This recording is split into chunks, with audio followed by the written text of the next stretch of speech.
Hi everyone, this video is on heart practices. So really nourishing the heart. So how do we, feel good and experience more happiness, love, gratitude, compassion for ourselves and for others. So this is about nourishing the heart. So I want to start with explaining what we're going to cover in this session. So we're going to talk about how we can self-generate happiness, number one.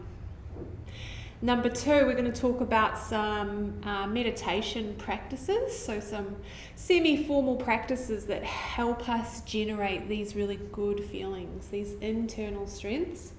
And number three, we're going to talk about how the yoga poses. So the yoga is a practice in itself, one of the best ones, to help us generate these good feelings inside of us. So there's a lady called Sharon Salzberg who's a bit of a leader in loving kindness and mindfulness meditation practices for generating this feeling of, stability and presence and love. So she says that real happiness is the ability to self-generate a sense of stability, presence, and love. So this is saying that we don't have to rely on our external world to feel these things, because that's quite a vulnerable place to be if we're always, relying on people around us or our surroundings to make us happy. Instead, she says we can find a source of happiness not dependent on our external conditions. So we can build a sense of inner resource. So when we say inner resource, this means really feeling good. So this goes back to some of those previous videos where we talked about the science of well-being is about growing the good inside of us by taking in the good. So, we can do that by really noticing what's gone well in our day and feeling grateful for what's gone well in our day. So this is what it means to self-generate happiness.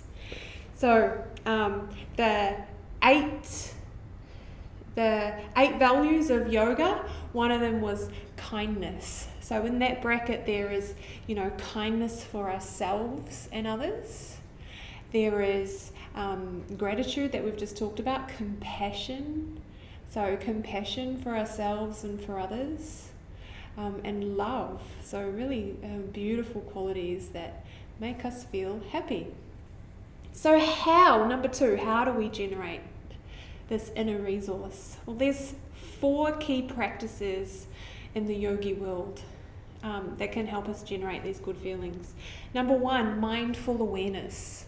So we actually do this in yoga. Often at the start of class, we'll close our eyes and we notice the cool air coming in through the nose and out through the nose. And then our mind might wander off into the future or replaying stories from the past, and we bring our awareness back to the breath coming in and out of the nose. And the more we bring ourselves back, when we catch ourselves and bring ourselves back to that single point of focus, the breath, we're building the muscle of awareness. So this is what it means to practice mindful awareness. So Sharon Salzberg talks about just 9 minutes a day of this practice can rewire our brain for well-being. Number 2, loving kindness.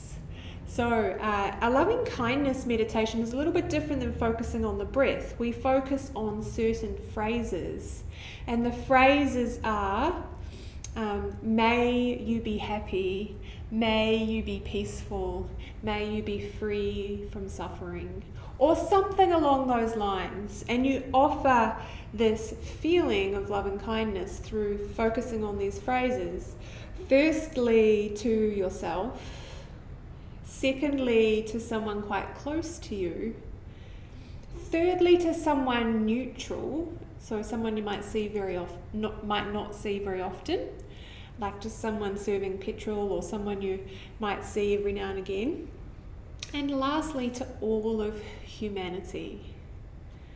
So it's pretty beautiful if we can offer love and kindness to all of humanity. And so again, the science tells us that, when we wish for others to be happy, it actually makes us happy. So this is the tool we're using. The third meditation that I'm talking about here in the second point is gratitude.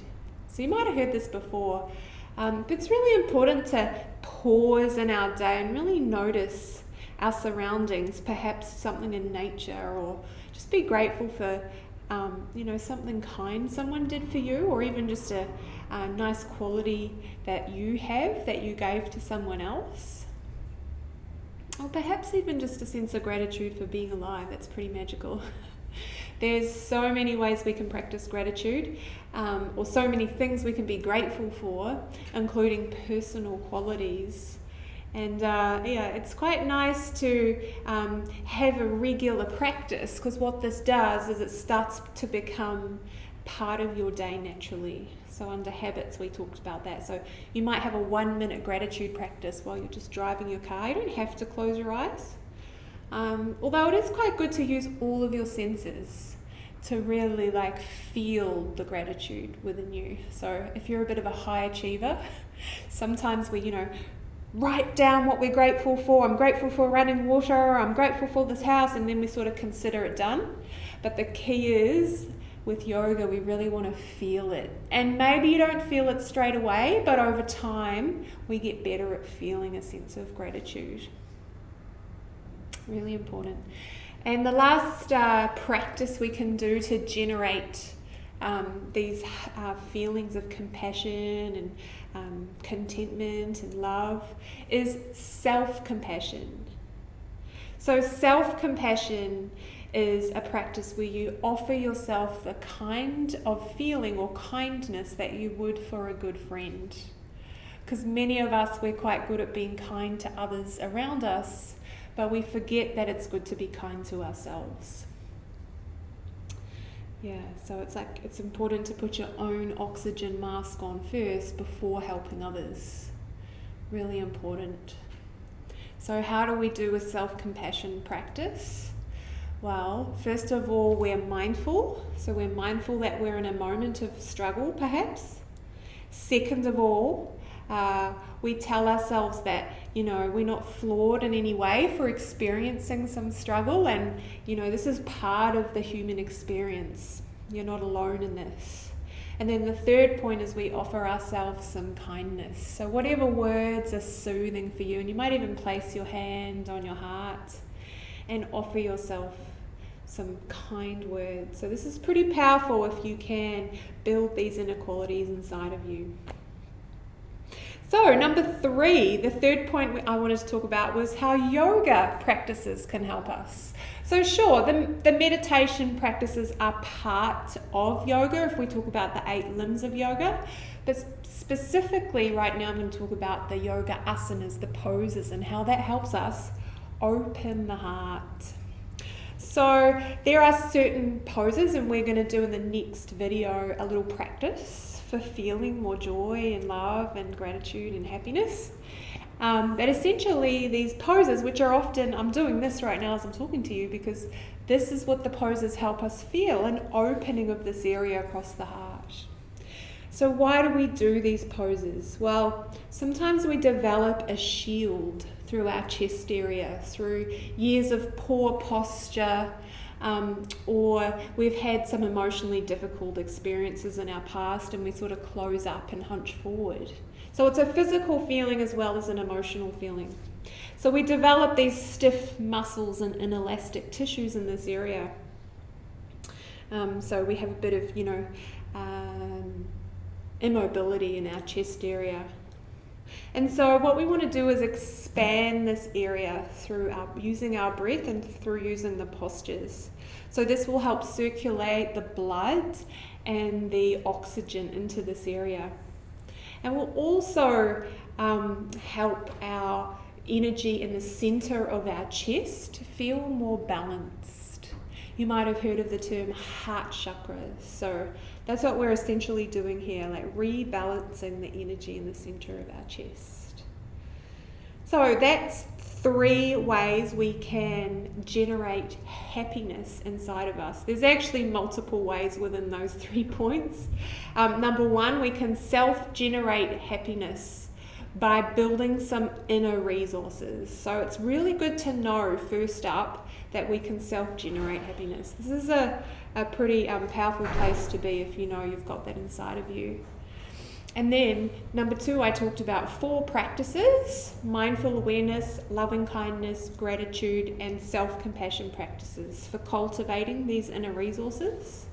And I've sent some videos on those. If you'd like more information on that, just flick me a message and I'll send you some evidence-based practices. And number 3, we talked about yoga. So heart openers. For releasing this tension and the shield across the chest so we can experience more openness to life. So why do we want to do all of this? Well, we want to feel more connected to others, because when we close off, we feel like we're not connected to others, and it's hard to experience joy when we're closed off. And we also want to connect more to ourselves.